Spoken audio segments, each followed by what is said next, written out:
On va s'intéresser aujourd'hui à un rêve assez particulier, un de ces rêves qui peut laisser une drôle d'impression au réveil, le rêve de vendre sa propre maison. Qu'est-ce que ça peut bien vouloir dire? Qu'est-ce que notre subconscient essaie de nous communiquer? Dans cette analyse, on va essayer de décrypter ensemble la signification spirituelle qui se cache derrière cette image, une image qui, on va le voir, est loin d'être anodine.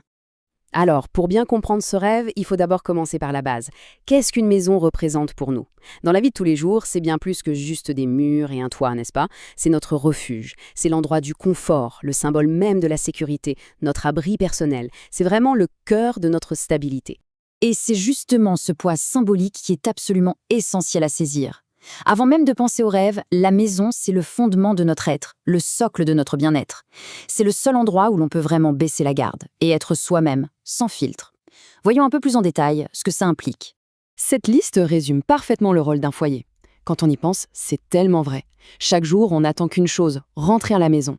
C'est notre sanctuaire pour décompresser, pour récupérer de la fatigue de la journée, pour se rafraîchir les idées et bien sûr pour reprendre des forces pour le lendemain. C'est un cycle de restauration qui est vital pour notre équilibre. Et donc, on en arrive à la question qui nous intéresse. Si la maison représente tout ça, notre sécurité, notre base, notre sanctuaire, qu'est-ce que ça signifie quand, dans notre subconscient, on se voit en train de la vendre? C'est là que l'interprétation bascule dans une dimension beaucoup plus profonde et spirituelle. On arrive maintenant au cœur du sujet. Rêver de vendre sa maison, ce n'est pas anodin du tout. D'un point de vue spirituel, c'est même une vision assez troublante. C'est un peu comme un signal d'alarme qui nous prévient que quelque chose de fondamental dans notre vie est sur le point de changer, ou pire, d'être perdu.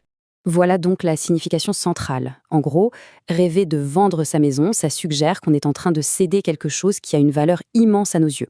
Attention, on ne parle pas d'argent ici, mais bien d'une transaction symbolique. C'est comme si on abandonnait volontairement une partie de son confort, de sa sécurité, peut-être même de son identité. La vraie question, c'est pourquoi ferait-on une chose pareille? Et la réponse à ce pourquoi est très éclairante. Parce que le rêve ne montre pas seulement la perte, il pointe aussi du doigt la cause profonde. Et c'est là que ça devient un avertissement très personnel, car la raison viendrait de notre propre comportement.